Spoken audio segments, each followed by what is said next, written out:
Good afternoon, everybody. Wonderful to have this panel, which is going to look at the special economic zones. And we have real experts with us this afternoon who are able to offer their insights and their experience.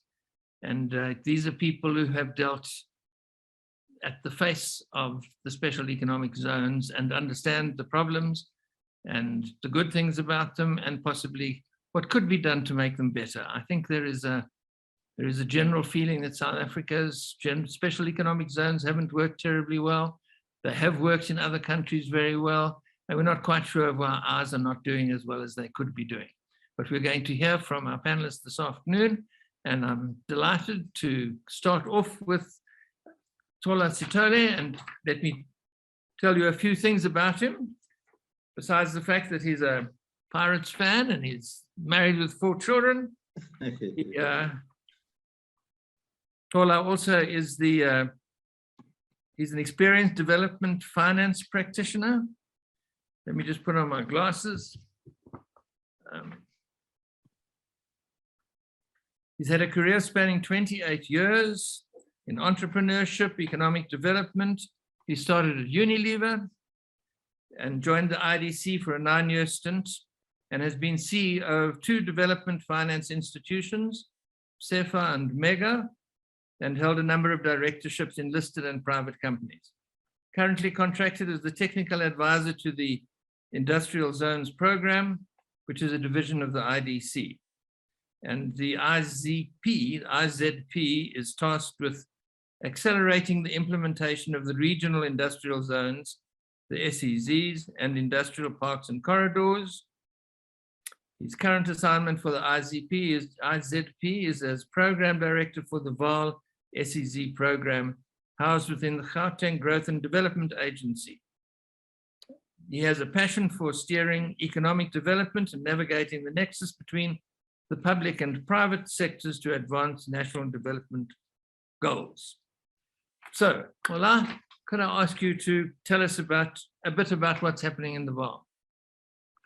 Fantastic. Thanks for the opportunity, Peter. The VAL, as you know, is the birthplace of industrialization in South Africa. Now, after discovering minerals and to beneficiate them to build our manufacturing base, we went to the VAL, as a country, put up power stations, built the steel industry in the VAL, and all the attendant value chain elements for fabricate the VAL, to build the infrastructure to advance this economy from primary to secondary stage. So what's happening in the VAL is an intervention to restore it to its glory in the form of an industrial basin. The steel industry was hurt severely over the last few decades, and a lot of business has left the place. There has been degradation of infrastructure, loss of jobs, and loss of economic activity. So the VAL SEZ, which we'll speak to a little bit further, is about restoring that industrial basin of the VAL. And how's it going? I mean, are we doing well? Is the special economic zone working? We're in the early stages, but we've made significant progress.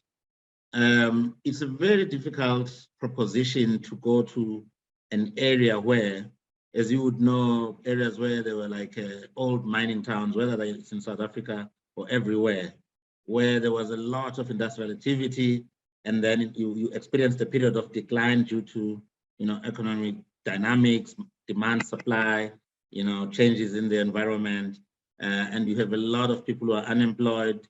You have business leaving the territory. So the difficulty we face is restoring confidence in people who have experienced what I'm just describing, that the VAL can be a thriving industrial basin of the future. So that's the first part, is building that confidence. So a big task of what we're doing is getting stakeholders, both in the private sector, in the public sector, and in civil society, to be excited about the prospects of a prosperous VAL region. The second part is the planning, So first we have to understand the base case, the baseline, and what the issues are, what the challenges are, and the challenges are many. They include, dilapidated infrastructure. They include lack of investment in new industries, and those challenges also present opportunities in the sense that the Vaal has a strong manufacturing base. There's a lot of skilled resources there. You have universities there. You have a young population there. You have massive tracts of land that can be utilized, and you have some of the biggest multinationals in South Africa have solid operations in the Vaal. So that's the next part, is to get them excited and to plan for how to take advantage of the opportunity. Well, you sound a little bit like our president. You want a social compact with various people. And we have lots of plans, but no one it's has the ever implementation we're looking for.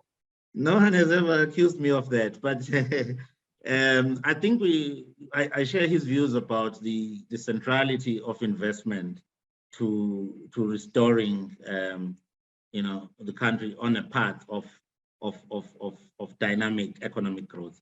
It has to be done. We don't have an option. So in the context of the Vaal, you need to envision a new Vaal in which entities like Sasol, entities like ArcelorMittal, which are large multinationals, are investing in future-orientated industries, like green steel, green hydrogen economy, and a lot of value chains around that. So that's the opportunity we're pursuing. We're also pursuing opportunities around other attributes of the Vaal around agriculture and agro-processing. The Vaal River system itself as a whole, which traverses a number of provinces, is an economic corridor that can be taken more advantage of, which it is not at the moment. You have opportunities in tourism, etc. So because we're at that stage of the early stage of the development of the special economic zone, where we are pre-designation, and designation, as you know, it's when the minister has signed off on your business case and the pipeline of investors that you've attracted and you implement. We are now developing, we've actually completed the process of developing the master plan. We're getting sign-off from all the stakeholders. We're preparing the designation application, which will be completed in the course of the next month. And we'll submit that to the minister for sign-off. And we've got all the stakeholders, local government, provincial government, and national government supportive of the initiative. And we're working with the private sector support. There's billions of investment that has already been pledged towards the investment in the Vaal. So as opposed to some of the ones that you're gonna hear about here, which already are in operation, we are nearing breaking ground for the Vaal SEZ, and the level of excitement is increasing. Yeah. Okay, so you're still waiting for the designation, but whereabouts is it? If you could explain to me where the Vaal, I mean, the Vaal Dam itself has a bigger coastline than KwaZulu-Natal. Absolutely, absolutely. So I mean, it's a big place. No, absolutely. So you need to recall that the Vaal, the district municipality in the area is called Sedibeng. It comprises 3 local municipalities: Mid-Vaal in and around Meertin. It comprises Lesedi in and around Heidelberg. And then it comprises Mfuleni in and around Vanderbijlpark, Vereeniging. So those are the 3 areas. Now our SEZ is going to be located in all 3 areas. So it will be a multi-site, multi-sector SEZ, taking advantage of the attributes of each local area. So that is where it's going to be. There's about 3,000 hectares of land that has been earmarked to be part of this SEZ in that form. Wow. Okay. Well, that's exciting and interesting. So I can't really ask you about implementation because it's not there yet. We've got to wait until the SEZ is proclaimed. And not quite, Peter. Let me tell you that you make a mistake in the planning that you can't solve when you're doing implementation, actual construction. So the stage that we're in is where the mistakes will be explosive if we're not doing it right at this moment. So yeah. Okay. Right. Well, I'm going to come back to you and ask you about whether these special economic zones should have a different compact with the unions and a different way of perhaps using the minimum wage and using piecework and what we need to change inside that special economic zone that we're not changing. So I'll ask you to think about that for a moment. Sure. But then I'm going to go in right now to Asanda. Anuka. Asanda? Auka. Say it again. Auka. Auka. Yes. Right. She has an MBA, cum laude, BTech Industrial Engineering, and she's doing a second year Bachelor of Law. Well, I'm very impressed, I must tell you. I'm busy doing a master's in ethics, and I finished all my coursework, but I'm busy trying to write my thesis. So I'm very impressed by all these academic achievements, much more than I used to be. She has 15 years experience in operations management, strategy formulation, performance monitoring and evaluation, program management, infrastructure, agriculture, SMME development projects. Good understanding of risk and governance, exposure to sitting on audit and board committees in the public sector and the SOEs. Right, and she is at the Kucha SEZ, which is kind of one of our major ones and the one that everybody looks to and that kind of we hope is really going to work, but I don't think is really working at the moment. So I'd like to know how you could get Kucha to work if you didn't have to worry about the politicians.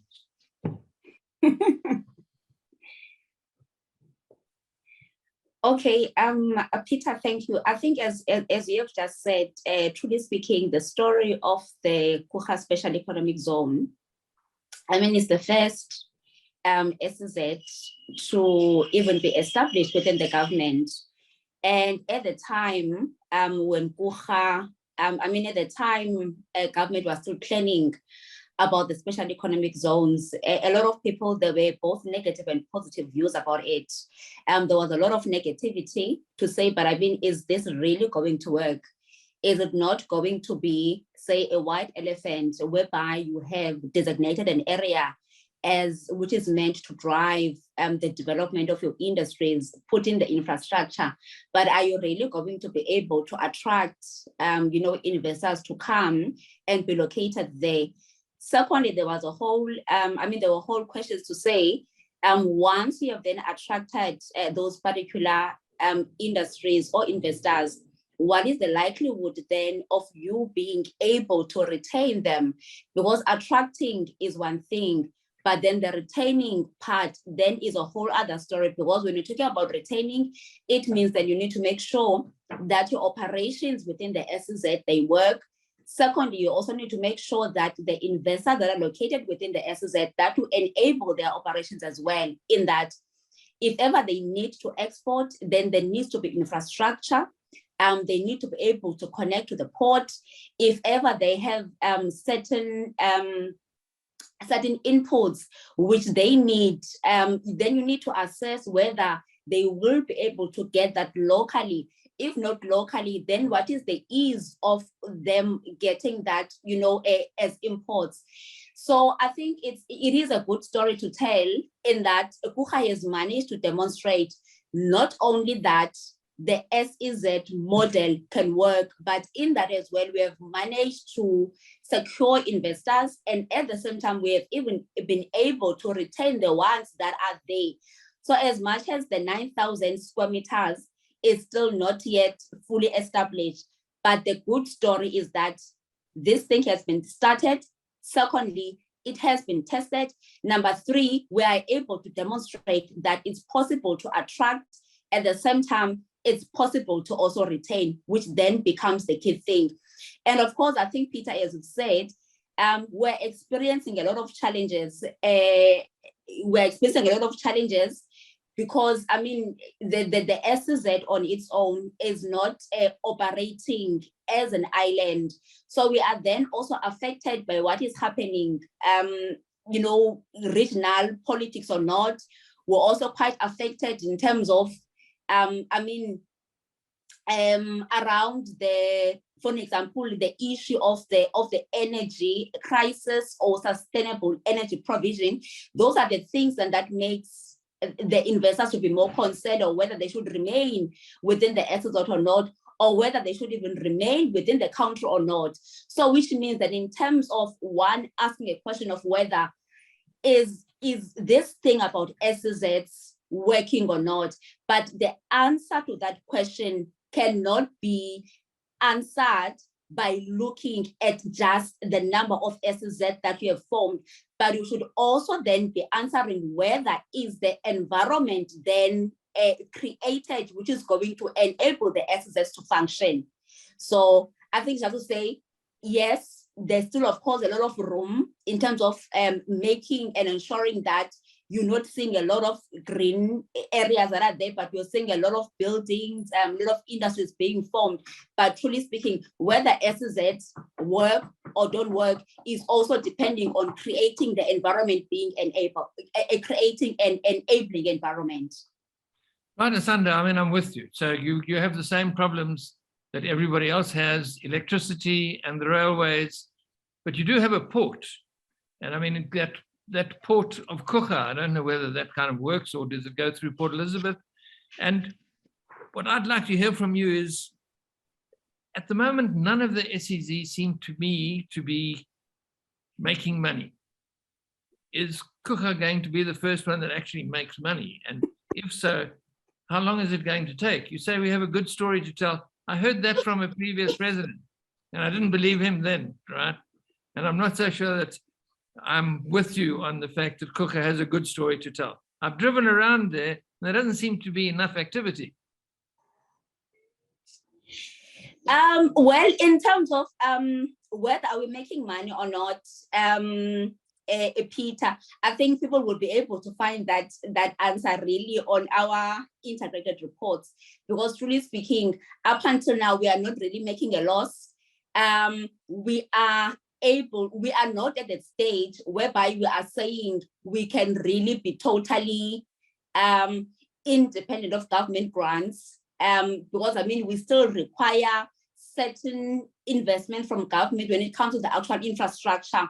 But I think, though, as it may be, but I'm comfortable to say in terms of the position that we are sitting in now, we are not making a loss.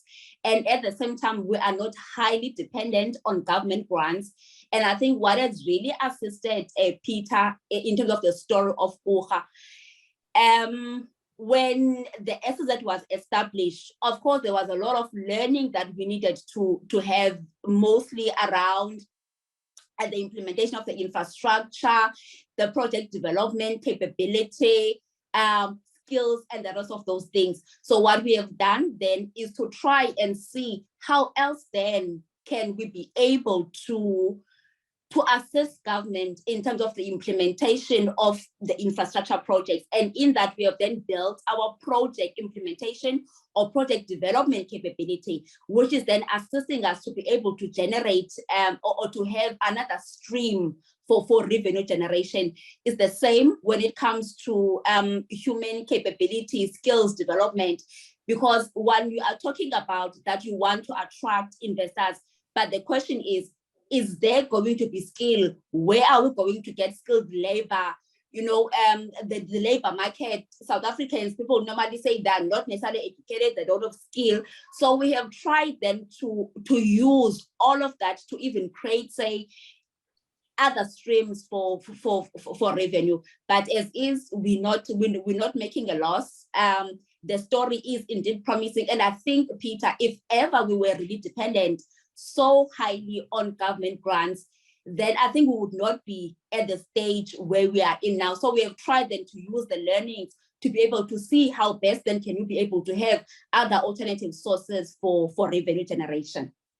Well, thank you very much. I don't want to come across as a cynical old journalist who is putting down everything. I want this whole session of ours to be looking at what we can do to make the SEZs more profitable, to make them better, to make them work better, as they do in many countries. In some countries, they work wonderfully. Our country don't seem to have taken off yet. And I think your idea on labor is important. I mean, we have unskilled people that we need to skill.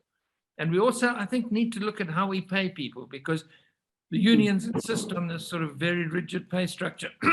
And perhaps it's time that we, inside the special economic zones, will look at a slightly different pay structure where we can employ some of the almost unemployable that we have. But I'm going to move on now. Can I share a thought, Peter? I know, maybe I've had my chance. But no, you're going to get another one, right? Just a quick one. We need to be careful what we mean by the financial sustainability of an SEZ. So, like any business, you have to invest in the capital. You have to invest the capital as a shareholder. In this instance, the shareholder is the state, to make certain pockets of your land investor ready and attractive for investors to locate. That is money that you have to put up front, whether you're building an industrial park, a massive shopping center, or a residential real estate. That money must be in place. What SEZs provide is a suite of value-added services to support the ease with which investors can realize their commercial objectives. The issue is a horizon issue. There's a lot of money that must go into bulk infrastructure to get this it's not going to be within a 10-year period. It's not going to be a massive, as if it were a private sector development. So I just want to make that point that we need to understand what we mean by financial viability of an SEZ versus other terrains. In terrains where they are successful and they're driven by the state has also had to make massive investment in capital for that purpose. So that is the point. Sorry about that interjection. Okay, so what you're saying is that I'm looking for a kind of quick fix and a quick profit, and I should be looking more at a 10-year horizon or even further. Thank you for pointing that out, and that in fact, sure. Yeah, this is not like a spaza shop, right? This is serious investment in the country and an ability to allow people to do things. Thank you very much for pointing that out. Right, I'm going to move on to Stineke Jensma, who I see has got lots of three-letter things. COO of the SEZ of PMU at the IDC. Right. Stineke is currently exactly that, the COO at the SEZ of the PMJ at the PMU at the IDC. She's got extensive experience in regional industrial development, infrastructure delivery, development finance, spanning over 20 years, incorporating work in the private sector, government, and non-government organization. Again, has very impressive academic qualifications, an MBA from the University of Pretoria, a Bachelor of Commerce degree from the University of Swaziland, an Executive Leadership Certificate, and a Certified Associate of the Institute of Bankers. So, because you've got so many three-letter things, Stineke, I'd like you to tell me exactly what your job is. What is it that you do, and what would make it easier? Thank you, Peter, and thank you for having me here. I'm the Chief Operations Officer of the Project Management Unit at the IDC, also referred to as the Industrial Delivery Program, Industrial Zones Program. Hey, God. What we do is we accelerate industrialization. So we are this project management unit that has been set up by the state through the Department of Trade and Industry and Competition to promote the Special Economic Zones Program, effectively promoting regional industrial development. So the Special Economic Zones Program, as well as the Industrial Parks Program, are just tools that are used for industrial development. Our role is to accelerate the implementation, to unblock blockages where there are blockages, to drive collaboration where there's need for collaboration, and promote what we call corridors and regions. So where we have catalytic projects, mainly catalytic industrial projects, we get involved and we drive them and we bring coordination through the various departments, state agencies, and funding institutions. By we, you mean the IDC? Yes, yes. So, yes.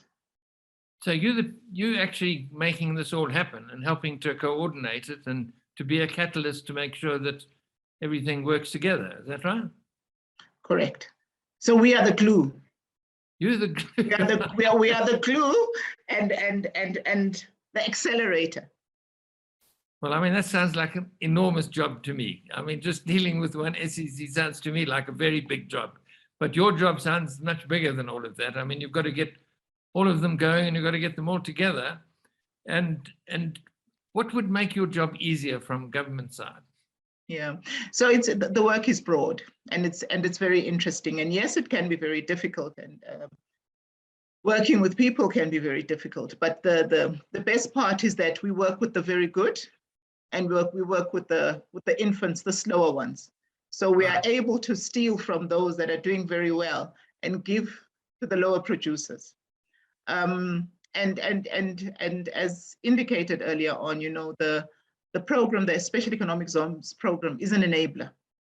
And what we are driving more than anything is investments in the country to ensure we have sustainable jobs and to drive the economy. So if we had lots and lots and lots of money to ensure that the right infrastructure is in place, it would really make things move very fast. But that won't work if we don't have the right skill in place, you know, if we don't have the right kind of governance in place. The structures to get this going, one of the key deliverables is to have the right infrastructure in place. Gola mentioned that it's a new special economic zone that he's working with, and he mentioned the issue of infrastructure. We would want him to accelerate the implementation of infrastructure. And of course, the infrastructure is for investors that are going to locate in the VAL and ensure that those jobs are there for the VAL. And of course, they want reliable electricity and they want a reliable railway. I mean, those are infrastructure things which I'm sure neither you nor Nkola nor I can really sort out at this stage. If I had to ask you the SEZ program as a whole for the country, because you have this sort of helicopter view of what's going on, what kind of a mark would you give it out of 10? How well are we doing? That's a difficult one. I don't know if I'll lose my job.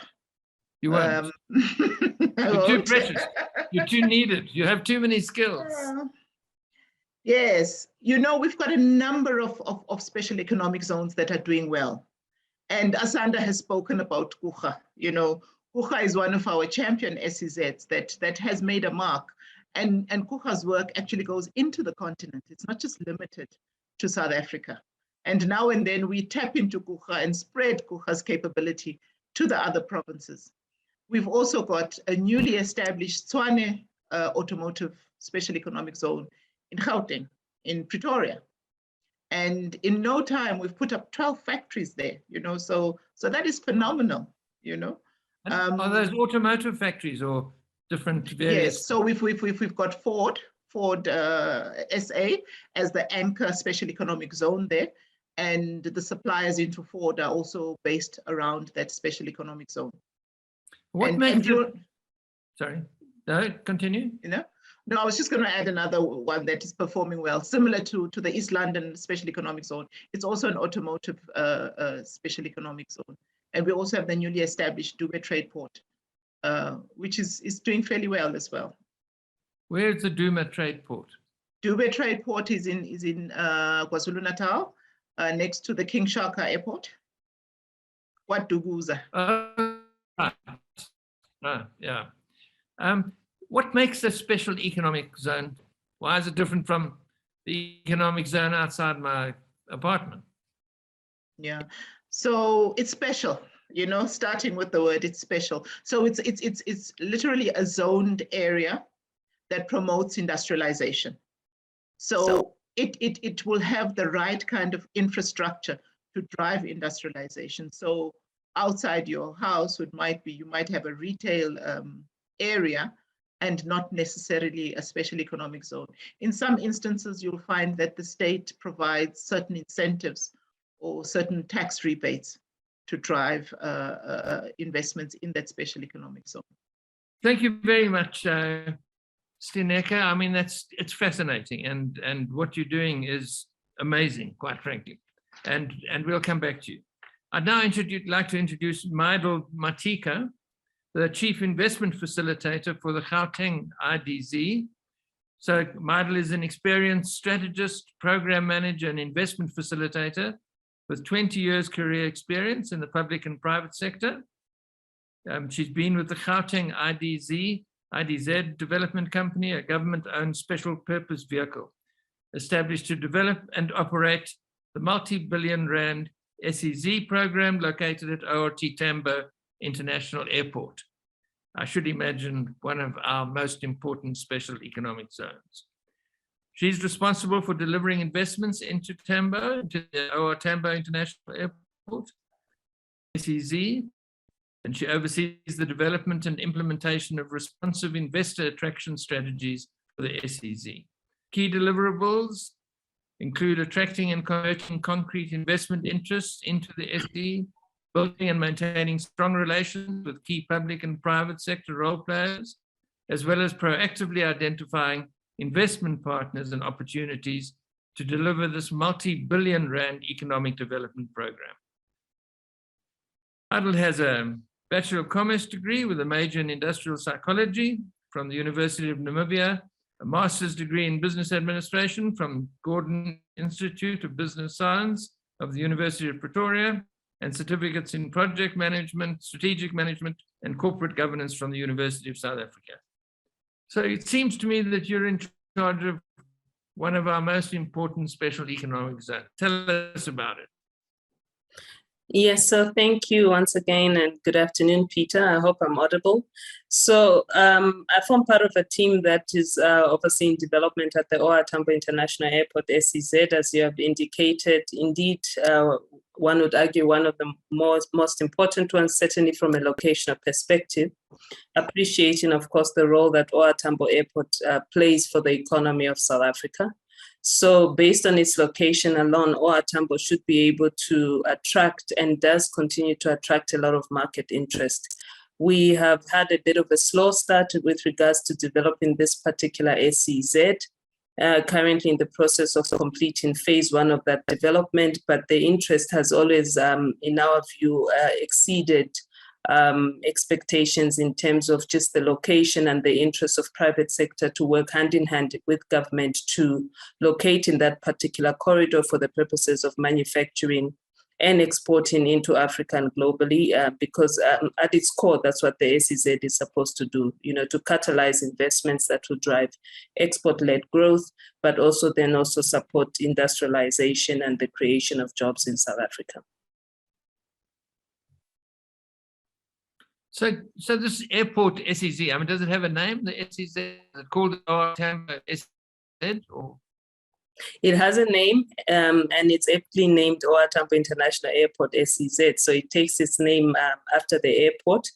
It is a multi-site development in the sense that the OR Tambo SEZ is located inside the airport boundaries on the one precinct, but also has locations just outside the airport, but still linked to the airport as a mode of transport, or at least a mode through which you can then move the goods out of South Africa. So we tend to view ourselves as an SEZ that is promoting the SEZ program, but more broadly speaking, also promoting the opportunities that OR Tambo Airport continues to offer to the country, given its critical importance to the economy of South Africa. And is it doing well? Do you have a big take-up? Do you have enough space for everybody? Are you looking for more clients? Well, the question of whether it's doing well is always a one that will have us here discussing, I guess, the pros and cons. So I think it is, speaking quite honestly, it has had a bit of a slow start, notwithstanding its competitive location. But that it's turning a corner is thanks to the support of all arms of government. As I think Stinek has indicated, the whole notion of an SEZ program is really about how arms of government can work together to then unlock the investments and just ensure that you have all the barriers that may be there being addressed effectively. So OR Tambo SEZ, in fact, is one of the premier SEZs, one of the early ones that was considered and gazetted at the same time as Kucha, East London. So it is one of the earlier SEZs. But speaking quite frankly, of course, I think that it has taken a bit of time to get online for a variety of reasons, some of which were stakeholder engagements took longer than they should have with, securing the land parcels and just getting the land that was suitable for this SEZ development along the Eastern Corridor, being next to the airport, did not prove as easy as one would have thought. So since 2015, when the land was secured, only then did it really start to take off. And we're now in the process of finalizing the first phase of that particular development. We do have takers, certainly. We have private sector partners that have invested and are operating. And we're in the process of finalizing developments for the remaining part of phase one of that pipeline. Is it doing well? I think yes. Could it do better? Absolutely. I think that the interest from the market speaks for itself, given its location. And I think we are hard pressed to ensure that we can turn things around much quicker and just ensure that we can deliver to the market. Because at the end of the day, the role of government is to unlock and create a platform or a basis through which private sector can then come in and participate. And I think sometimes those are the stumbling blocks, and challenges. How do we get the bulk online quicker? How do we deal with the road infrastructure quicker, the sewer and so on, so that we can allow the private sector to do what they do best, which is to set up the businesses and operate them. Are the private sector well aware of this SEZ, that there is one there? Do you need more marketing? I mean, obviously, it sounds like you need some infrastructure. If you're talking to me about sewers at this late stage, one would have hoped that that was there right at the beginning. I mean, I can understand the electricity and I can understand the railway, but sewers, it seems to me, that should be the thing that's there almost before you proclaim the SEZ.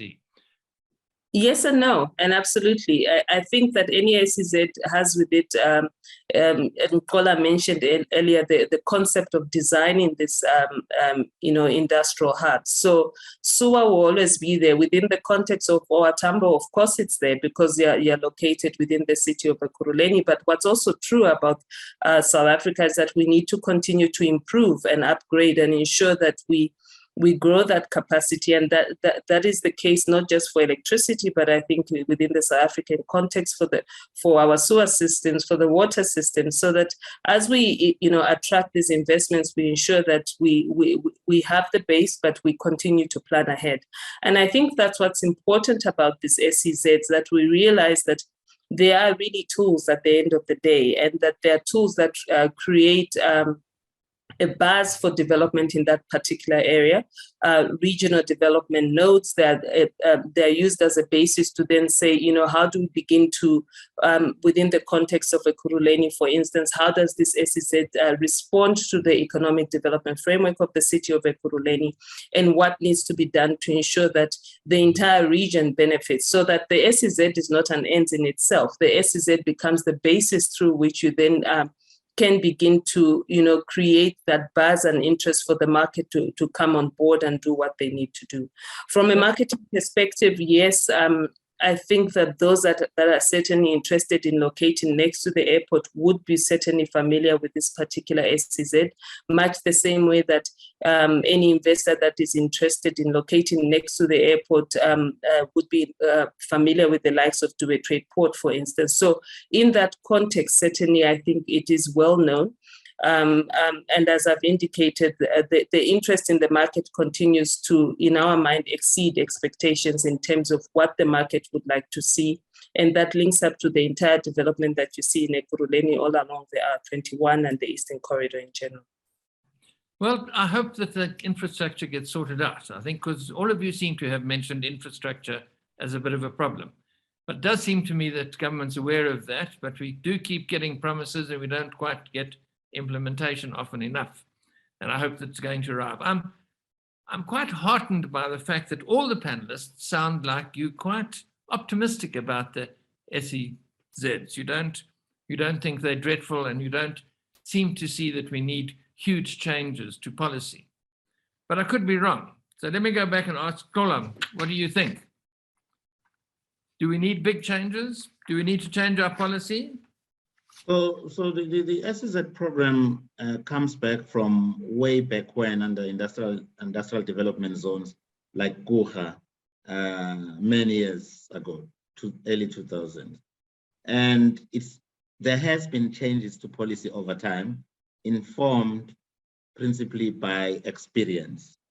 So there's always, and this happens in many jurisdictions around the world, there's always a balance between the principle that if you build them, they will come, or find the investors first and then build to their specific expectations. So that is where we've been tossing as a country. The earlier ones along the coast, like Guha, I know I'm maybe speaking out of 10, but a lot of investment was built into making the infrastructure upfront, even ahead of having some of the major investments secured. And that helps, because when you bring people on site, they say, oh, okay, this is in place already. And that attracts investors to your side. What has happened more recently is, for many reasons, including fiscal constraints, the later kids to the block, like the Vaal SEZ, are under severe pressure to first show that there are serious investment commitments before the capital can flow for building the infrastructure, etc. And that is how the cabinet over the last few years, since 2019, has had its orientation. And an example of that was mentioned by Stianeke recently, is Ford in the Tshwane Automotive SEZ. Ford's commitment to $1 billion investment, plus another 8 billion rands in investment from its suppliers, plus 4 billion rand from the state. And all of that done within a period of 2 years is now the base case for how to do them. So our objective now is to really, really tell a good story about the investment environment in South Africa, which unfortunately we don't control in each individual SEZ. It's critical. This is my own personal view. As a country, we need to sell a good story as an investment destination, and then provinces can and SEZs can. That's my view. But you don't want to sell a false story. You don't want to tell people this is a good country for investment when it's not. You have to make sure that it is a good country for investment. No, I do believe it is. I do believe it's got surmountable challenges, with strong leadership, with dedicated professionals and entrepreneurs and civil society, with people working together. I know this sounds so airy-fairy, but collaboratively working between the private sector and the public sector, we can sell. This country is a much better investment destination than many others, which have received more investment disproportionately. So we can. It's a solvable challenge. I agree. Can I ask all of the panel whether you think that there's place for the fourth industrial revolution in the current SEZ? Do we need to create something? Do we need to move into that space at all? Anybody? We thought you'd pick one of us to go. Well, I think I think it goes without saying, isn't it, that the world changes and that we need to change in step with the world. So the fourth industrial revolution, absolutely. And I think that as we develop these SEZs and even look at the investment market and the interest from private sector, would be hard pressed not to consider areas that would be linked to the fourth industrial revolution. So without a doubt, it's something that as government and as just individuals, I think we need to look out for and ensure that we participate in, because the world evolves. you can't with certainty say we would not participate in it, because you would find yourself out of step with the realities of the day. And the realities of the day is that we have all sorts of technologies on a day-to-day basis. You know, we're talking electric vehicles, we're talking all sorts of things that now have an impact on just how we look at the world in general, nanotechnologies and all these different things that also impact on the manufacturing sector. So yes, absolutely. I think that if I were to speak on behalf of everybody, it goes without question, certainly. I mean, we need to make room for sort of 3D printing and to find enough chips somewhere. Maybe we should have a chip factory. I'm not quite sure, but it seems to me that we're still in the sort of fairly straightforward manufacturing. There's nothing that's kind of into the next kind of decade. We actually, Peter, we actually are manufacturing within the future. The fourth industrial revolution is not new to South Africa. Right. And we have moved in that direction. Our universities feed into that. We have made quite a big effort to create centers of excellence in various areas. I'll tell you that the growth of the Tshwane Automotive Special Economic Zone, for example, the focus there is on electric vehicles. You will know that in Europe by 2030, there won't be what they call the ICE manufactured vehicles. It will be the EVs. So we have no choice. We have to get into that, and we have started the process. Right, but let me tell you that I went to Japan for the rugby, delighted to see our team win. But then I visited the Toyota factory, or the town of Toyota, where they told me that electric vehicles are so last year. They're not even looking at electric vehicles anymore. They're only looking at hydrogen vehicles, and that our future is going to be green hydrogen vehicles, and that we shouldn't be worrying about electric vehicles because they won't last very long. How are we doing on green hydrogen? Because I love green hydrogen. Oh, yeah. Oh, no, that's a fantastic segue there to what I wanted to say. So we're not looking at just, old industrialization parts. As a country, there are defined areas where we're going to take advantage of the hydrogen economy across the board, from areas in Gauteng to areas in KZN to areas in the Northern Cape, in the Western Cape, where there will be hubs taking advantage of the massive opportunity for us to produce green hydrogen and exploit the hydrogen economy value chains. We already have massive multinationals like ArcelorMittal, Sasol, and many other companies who have certain obligations that they must meet in the near term, 2025, 2030, that they are working towards. So they are investing in that. For the state, for special economic zones, for the Vaal economic zone in particular, we are positioning ourselves to enable that. What they will need would be land for massive production of renewable energy. We have that in the Vaal.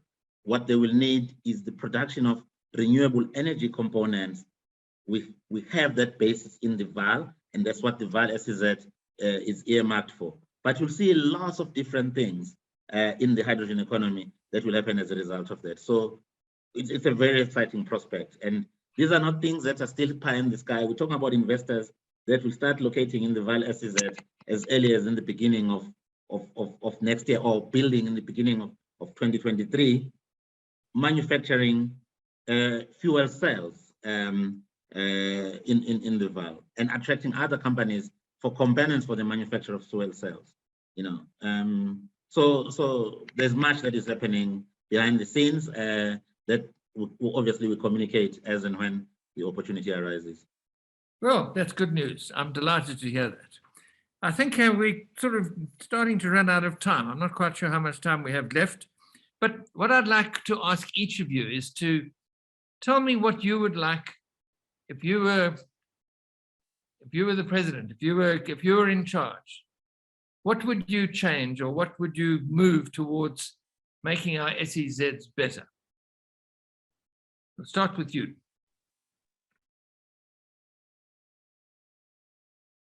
The mic is. Who on? Me? You, yeah. Sorry, Okay. you're the one on No, my no. screen. So Okay, sorry. Yes, no. Thanks, Peter. Look, I think the policy is in place. I think, excuse me, the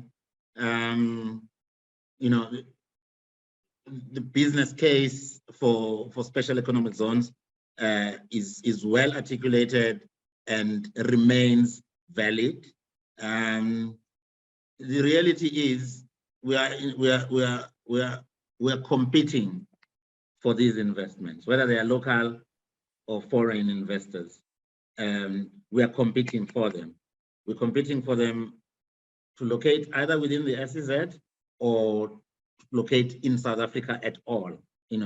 So for me, the first thing is to just make sure that people understand the value proposition for locating in South Africa.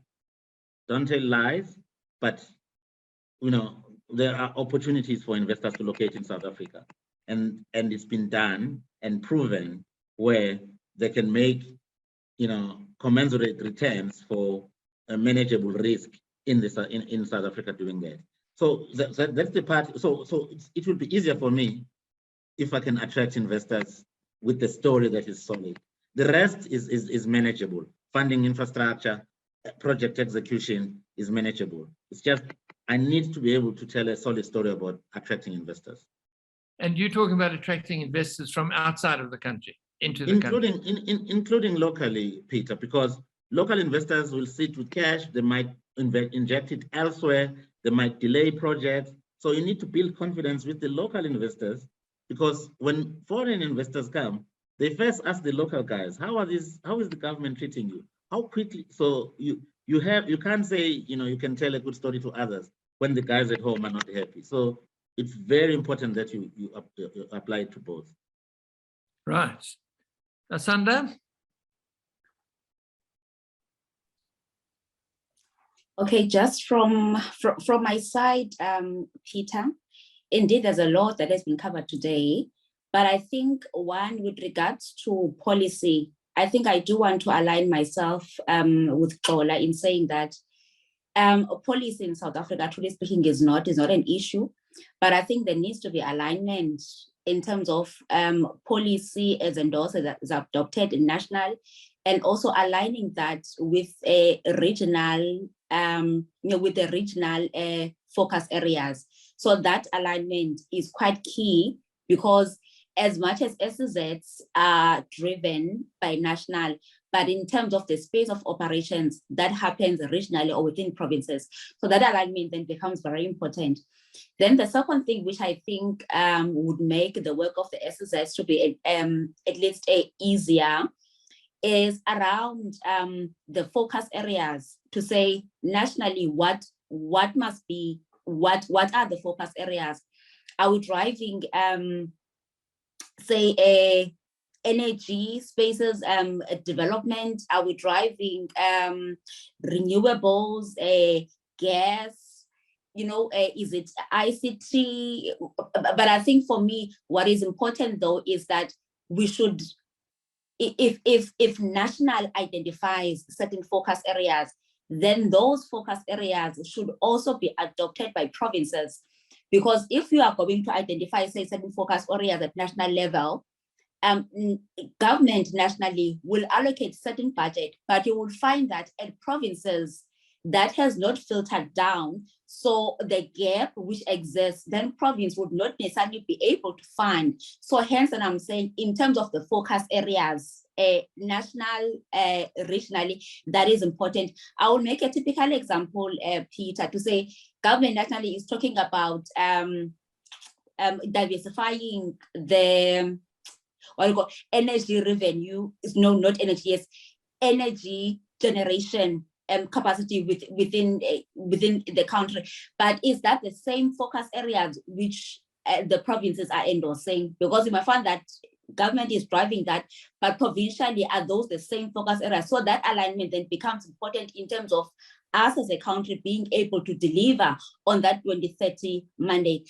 Then I think the other question, Peter, which needs to be answered, because you kept on asking us, are these SEZs functional? Are they working? You know, are they successful?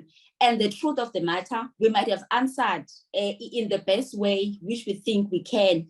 But I think it would be important nationally to determine what would we regard as a success for the SEZ, because I don't think that question has really been answered. Secondly, would then be the issue of benchmarking, to say, of course, we would like to benchmark what is happening in the country, and of course with other SEZs elsewhere outside Africa, you know, China, Japan, the rest of the, what is making those ones to be functional? And maybe the other thing will be the lifespan, you know, when are we expecting these SEZs to be profitable? Because now everybody is looking for a quick win. Government injects $1 billion, then in the next 5 years, they're expecting 10 or 100 billion. Is that doable? So I think, so I think for me, answering, you know, those questions then would be able to empower the SEZs to know, at least now we've got comfort in terms of policy that there's alignment. Secondly, we know for sure we'll be given 50 years, 100 years to make this thing work. In between there will be measurement, because measurement is quite key. And I think also the last one on my side, Peter, is to say what makes the special economic zone to be special. Because now, as much as we are attracting investors to come, they need to locate within the special economic zone. But the truth of the matter, we are also competing with the other economic or industrial zones which are located in the spaces that we are in. And in other instances, investors choose to locate outside the SEZ because they don't think there's anything special about the SEZ. So we need to make the SEZs to really be special. What makes them special should then stand out. That is my contribution. Thank you. Wow, that's an excellent contribution. I agree with you. We need to define success. You can't say you're successful until somebody has said this is what is successful. I mean, we know when we go to school, when we're successful, because we get marks. And that's kind of why I asked, how do you give a mark out of 10 for the SEZs? But I mean, I think the answer that I got was very good. But let's go on to you and tell us what you think. Stineke? Thank you, Peter. For me, I think we need to elevate the Special Economic Zones program. Currently, it is recognized, but I believe it's not recognized strong enough. We would need a bigger budget than what is allocated. This is a huge infrastructure-led program. And if we are going to drive those investments, which result in greater jobs where there's productivity, we need a bigger budget for that. So at the moment, it is only the DTIC that is supporting it from a funding perspective, besides the funding that comes from the provinces. And that also comes in, you know, small amounts. And I know that the special economic zones struggle to get the budget allocation from the respective provinces. The other thing, Peter, that I think we need to do is the skill set that we have assigned to the SEZs. It's not uniform. We don't have that across the board measurement that was mentioned earlier on. And some of them are performing much better. And if you will compare, which we have done, you know, in terms of the skill set, it plays a major role in terms of giving us that productivity that we are looking for. The last thing, and this is really to the state, is we do not have the right kind of incentives in all of the special economic zones. If we compare these to the likes of China and other countries, they use incentives to attract investment into the special economic zones. That's why they are special. So if we don't have that special element, you might as well locate just anywhere and in any country. So there has to be reason why they are special. If you look at the tax incentive, for example, increasing the investment does bring greater productivity. And at the end of the day, the state does benefit from it in various ways. So that's it from me. Thank you. Thank you very much. I mean, the state's going to want a return on its investment. But as Paula said, it might be in 10 years' time or in 15 years' time. But it would be very nice to have that schedule set out. So you can say, this is what's successful and this is what's not successful. And I also think, just personally, that we should be lauding the really good ones, the ones that are very successful, like Kucha. We should be sort of trumpeting that to everybody in South Africa, that they understand we do have ones that are working very well. Obviously, we don't want to say too much about the ones that are not working too well, but at least we're able to say, well, this is working well, and that's a guideline for us to move towards, right? So, I mean, I think they're wonderful ideas, and I'm delighted to hear them. And I also think everybody is still optimistic, which, I mean, is great. All right, and finally, Madel, what would you do if you could change everything, or if you were given carte blanche? I guess I'll echo everyone, and I think the point made by Seneca and Asanda, the incentives, what's special about special? If we're going to call them SEZs, then let's make them special. So I think that's key. And I think for me, if I were to be given carte blanche, the role that SEZs play with regards to regional development and industrialization. So the SEZ Act is quite clear on that particular role, but I think in the implementation form of it, there has been some disjunctions. You find that to a great extent, there is over-reliance on national through the DTIC to come to the party with funding, and perhaps not enough funding coming from other arms of government. If we are to take what China has done with this SEZ, you found that in fact the SEZs were no longer about geographic areas, where you put up a fence. It becomes an entire corridor, an entire region. And I think that's where we need to be moving. And if we're going to move in that direction, then it means that every home metro or municipality or area of an SEZ must have a vested interest and plan with the SEZ authority to ensure that everything is done in line with their integrated development plan, but more to the point, issues of funding as well are well addressed by all parties, because at the end of the day, that SEZ will create jobs for that particular region, will ensure that there are more taxes for that particular region, will ensure that there's economic activities for that particular region, and there's a benefit to that. So SEZ should not be seen as a national government pet project, because they are not. They have a bigger role to play, and that bigger role is really about the regional node and what they can do. And by extension, then it would mean that the other arms of government must also come to the party in defining what type of additional incentives they want to put on top of what national government may have put on the table. Because once you do that, then you also begin to have a distinction between what one area or regional SEZ can offer vis-a-vis another. But at their core, they become regional development agencies, because that's what they are really. They are there to catalyze, they are there to unlock, but they should not be seen as something that happens within the four walls of the SEZ. They are much, much more than that, because they unlock so many other things, and it's key that we understand them for what they are and what they can be. Fabulous. Thank you very much.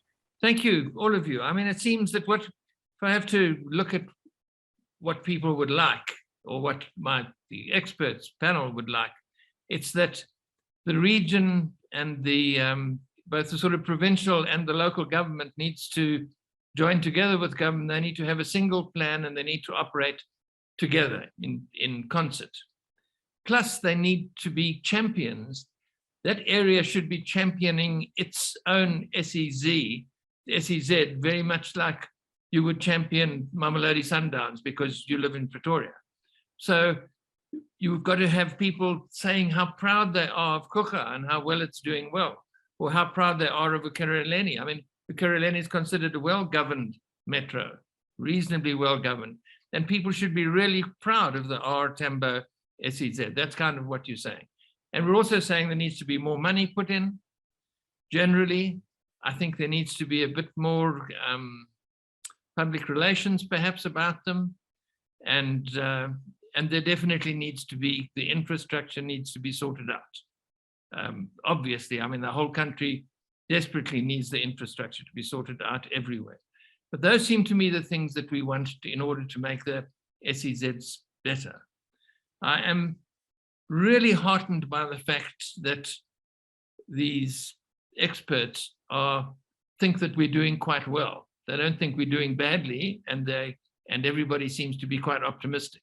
I expected to come here to hear how terrible they were. And in fact, I've heard how some of them are excellent and others are still coming along, and the VAL hasn't even been proclaimed yet, but is working very hard towards it. And that we shouldn't be looking for a quick fix. We must understand that the investment that goes in there, we can't expect to get a return on investment within perhaps 10 years. We need to look at it as a major investment for the whole country, not a quick fix in order to make money. I hope that's a bit of a summary. I'd like to thank you, ladies and gentlemen. It's been a real privilege to hear your views, and I am so happy to have people like you in charge of our SEZs. You are a wonderful bunch altogether. Thank you very much indeed.